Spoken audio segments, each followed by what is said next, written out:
Hi, it's Paul McIntyre. Welcome to the final edition of In the Can for 2016. Rob Norman, this week, what has emerged for you? What are the big themes for you? Well, there's two cans, at least, and there's a can which is about a festival of creativity in everything, creativity in the traditional sense, but also in data and various other things and technology. And there's the business of can. And I have to confess that I spend much more of my time on the business of can than I do on the creative part. And so, if I think about the big things that I've heard people talking about, it's been the inexorable rise in market share of Google and Facebook.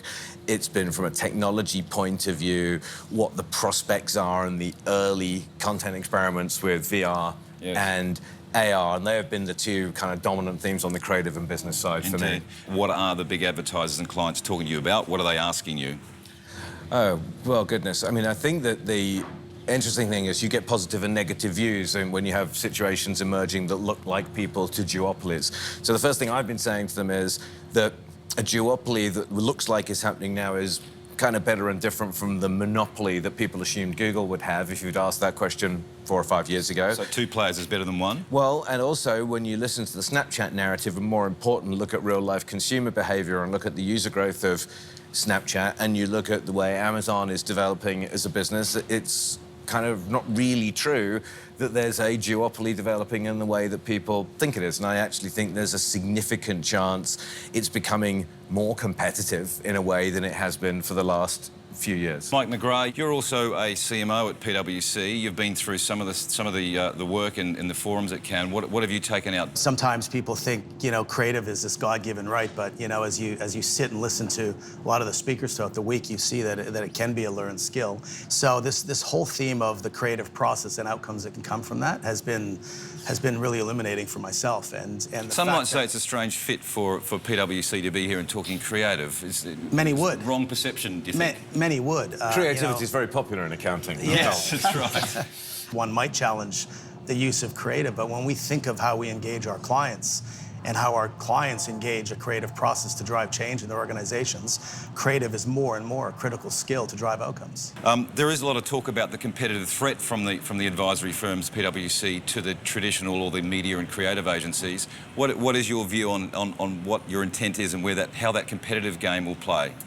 Yeah, look, I think we look at the industry as being a very attractive industry, obviously, and we do so with a view to supporting our clients, but also looking at opportunities that a firm like us can add more value. Well, I think we're in the same business, honestly. I mean, I think they're complementary parts of the value chain. I envy their relationships at the CFO level and at the CIO level in the enterprise. I think that's very true. I think that they probably envy our relationships with the CMO and the owners of content and the distributors of content, which are much deeper and richer than theirs. I think there's plenty of room for us to coexist, and I imagine that both of us would think that if we wake up every morning and say we've never been more innovative and never been less complacent, we'd be happy. Great. Now, Michelle T, you have been a judge on the Creative Effectiveness Awards this week. Tell us about that and what stood out for you. We decided early on as a jury that it was going to be about ROI. So, you know, to be in creative effectiveness, you have to have won creatively here at Cannes previously. So it's the best stuff, 109 case studies. Blown away how many didn't have an ROI in them. So we early on, we're not giving gold to anyone that doesn't have an ROI. Right. Now that's sometimes it's difficult. You know, we were judging Indian charities versus big Super Bowl campaigns versus John Lewis, little Monty Penguin, who won Grand Prix. I think you talked about there was one piece of work that probably would make Rob happy. It had some programmatic in it. We loved The Economist, and we actually awarded it very highly. So, you know, a publication that's losing relevance or, you know, shrinking, trying to reboot their future, identified a younger segment, primarily female actually, and through social media listening to find the characteristics and what they were interested in, used programmatic to reach them, but then use good old-fashioned copywriting to write headlines in real time relevant to news feeds. Right. The Economist has always relied on a return on simplicity and relevance. Yeah. They're advertising for 30 years. Yeah. And it was hugely successful, and you know, I said I had this picture of the techie, you know, data guy sitting in a room with a writer, just waiting for the news headlines to come in, and they were writing it in real time. It was superb. We loved it. Mike, what themes and speakers stood out for you this week? I think right now we've got a situation where there's a tremendous amount of content, which is just almost impossible at times to wade through as a consumer, and in some cases as a business. So, great content, great creative wins.